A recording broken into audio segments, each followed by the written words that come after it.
What is up, YouTube? Welcome to Panfro Games, and this is part 2 of my how to get all 4 stars on each legendary Pokemon in new Pokemon Snap. And here today we're going to start off with Lugia, which is on the Lentil Seafloor level. In order to get Lugia, you need to take the first alternate path right where the Clodser breaks the rocks and get all the way down to the seafloor. This may take a hot minute to get through, so you're going to definitely want to fast forward through this part by boosting yourself. And I do highly recommend putting your camera on a multi-shot mode. I personally do 4 photos per click just so you get a nice even amount.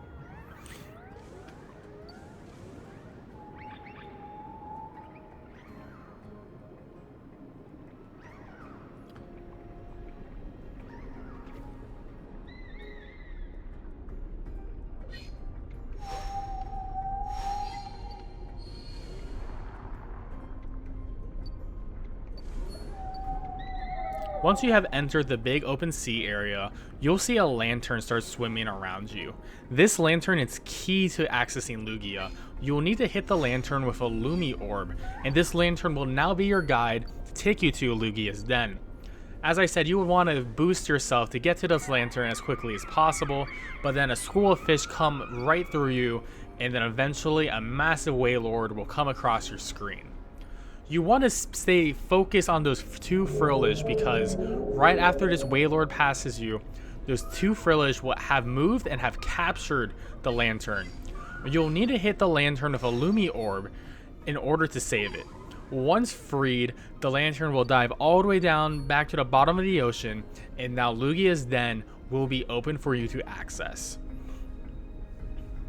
The lantern will guide you here and take a swift right, and you just have to scan the area to get the alternate path to open. You do have to do this every time you go through this level, so if you don't get the shot the first time, you will need to go back here and do the same steps with the lantern. Now that you've followed the lantern, we're entered into Lugia's den, and Lugia is actually hanging out on the right side of the map here. As you can see on the scan, there's a Crystal Bloom. You need to hit this very first Crystal Bloom on the right next to the Lugia. And then behind the Lugia, there is a Magikarp and a Crystal Bloom. You'll need to hit that Crystal Bloom. With both blooms hit, Lugia will awaken. And the moment it starts moving, you need to be spamming your fruit and hit it with as many fruits as possible. Pretty much, you need to hit as many fruits as possible, where it will come back again and swim between you and a Lantern and a Galistopod. So you can fast forward this part a bit as well, because it takes a little bit of time for the Lugia to come back. But when the Lugia does come back, you're going to want to spam more fruit at it. And this one's a little bit trickier. You probably want to aim towards the middle of this screen that is located in between the Galistopod and the Lantern. As you can see in the middle of the screen here, this is where we're going to be trying to aim our reticle once we turn this corner. You'll eventually start hearing some Lugia noises too, knowing that the encounter is close. And at this moment, you want to start preparing for the Lugia to come out. So at this moment, it's probably smart to start spamming your fruit and try to get as many hits as possible. I'm not sure the exact amount of hits, so just keep spamming. And if the Lugia does this twist at the end, that means you know you have unlocked the final part of this Lugia mission. And Lugia will now come back at you and do a final roar. And this Roar of the Sea is the 4-star photo opportunity. So he'll fly towards you and stare at you. And now you want to start taking pictures because he's about to scream. And this scream is the 4-star photo. Look at that. This is why you want to take the burst mode so you get as many pictures as possible.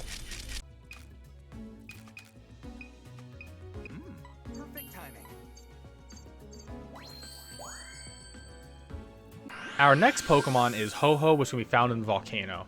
In order to make sure this works, you need to make sure Hoho spawns to your right side. And Hoho spawning here is completely random at the start. If he does not spawn, you will need to hit retry mission or go back out all the way and then try it again. If he doesn't show up, you just can't get the 4-star opportunity, unfortunately. So after you confirmed Hoho at the beginning, you will need to speed through the next section of the map because there's nothing for us to interact here. We will be looking for 3 different Ho-Ho feathers in this level. In order to get the 4-star shot, we will need to hit each feather with a Lumi orb. They're pretty noticeable, however, if they don't show up, then you're going to have to retry the level. I did have some technical issues with this level. So the moment you see the alternate path, you're going to need to hit it. And now you're on the correct path to find all 3 feathers. The feathers can only be found on the alternate path, which takes you to the blue cave. So you do want to speed up through this section because there is no feathers on the path to this hallway. However, the hallway before the blue lava area does have a feather right on your left, and it's going to be pretty noticeable. So as you can see, there's a Ho-Ho feather, and once you've hit it with a Lumi orb, it will glow orange to confirm that you got your first hit. So now that we got our first feather, we're going to be preparing for the next feather, which will be on the right side behind a sleeping Torkoal. In order to wake up the Torkoal, we're going to have to hit the Torkoal with another Lumi orb, and eventually I'll move away far enough where you'll get a nice clean shot at the feather. So the Torkoal's going to trottle on, and bam, there you go. That's another orange feather locked down. And the third final feather is in the lava behind the Flareon, Torkoal, and Charmander. I just hit it a couple extra times just to make sure I confirmed I wasn't hitting the other Pokemon. And once you have hit all 3 feathers and confirmed Ho-Ho was at the beginning of the level, Ho-Ho will now show up in the very last room. And like I said, you can once again speed up and make sure you have burst shot here just so you can get as many photos as possible.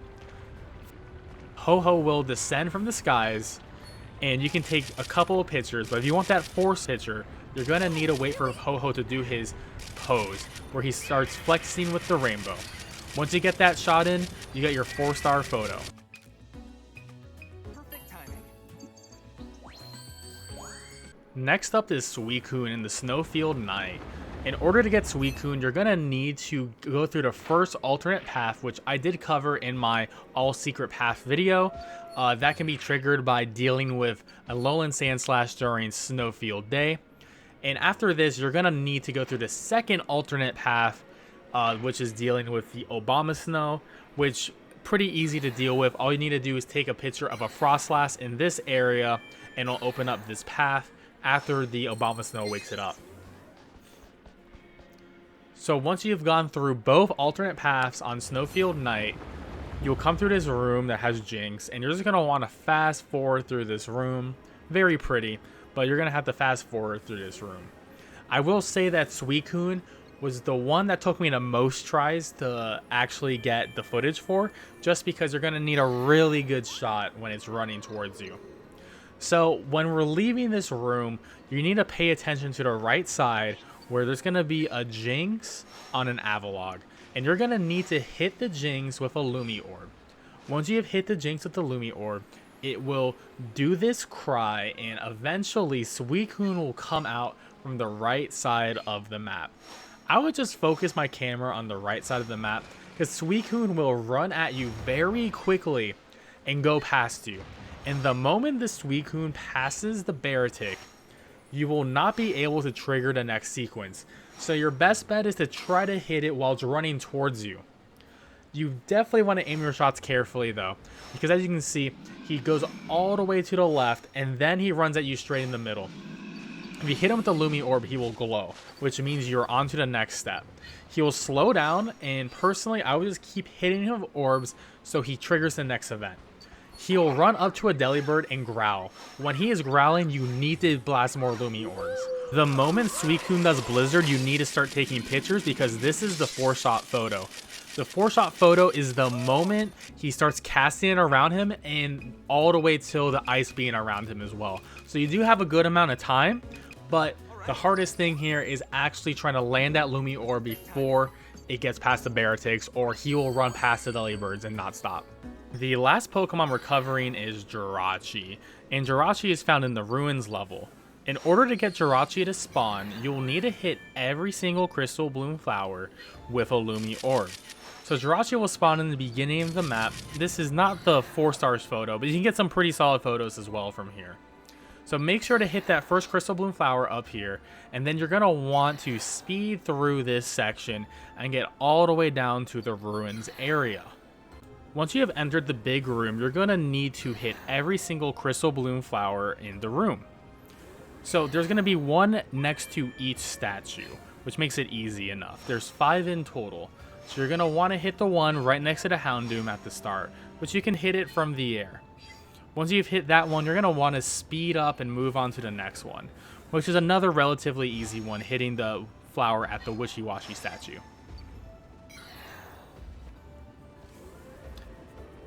After hitting this flower, you're going to need to pay attention to the Steelix statue, because Jirachi will be sleeping on top of the Steelix statue. So you definitely need to wake up Jirachi, or you cannot complete this event even if you hit all the Crystal Bloom flowers. You can easily wake up Jirachi by hitting him with a Lumi Orb, and then he'll go away. This is another good photo opportunity as well for some other tiers. The Crystal Bloom flower will be to the left of the Steelix statue, which you can easily hit. After this point, there will be another Crystal Bloom flower right behind the Eldegoss. In order to move the Eldegoss, you're going to need to just hit Lumi Orbs. Eventually, 2 of them will move, revealing the flower to the player. Once you've done that, you need to immediately focus on the Golurk. To wake up the Golurk, you need to hit him with a Lumi Orb. He will wake up and the Natu will jump off. Then he'll go right back to sleep. So you're going to need him with 1 more Lumi Orb. If you hit him with a repeated amount of Lumi Orbs, he will turn himself off. Then you can get easy access to the flower behind him. Sometimes you're too late, his hand will block the way, but you can keep moving him out of the way if you reactivate him. After that, there's just 1 more flower to hit, and this one's an easy one to forget, but you need to look where all the other flowers from the other regions are and hit the last flower that is not lit up. And at this point, the Pillar of Light will spawn, which will trigger Jirachi to come through. This is the exact same way to spawn Xerneas for the story. At this point, you're going to want to start spamming your music button, and then Jirachi will appear near the Golurk. The Jirachi will now fly towards the Pillar of Light, and you just need to keep on playing your music. Jirachi will start doing a little dance and get a little bit closer to you, and it'll do the move Wish. Once it gets closer, hit it with a Lumi Orb, and then keep playing your music. The 4-star photo is when he is doing crazy 8s in the air with all the sparkles around him. Thank you for watching my video. If you enjoyed my video, please subscribe to my channel, like the video, and let me know in the comments what other content you would like to see from Pokemon Snap. Anyways, I'll catch you guys later and have a good one. Peace out.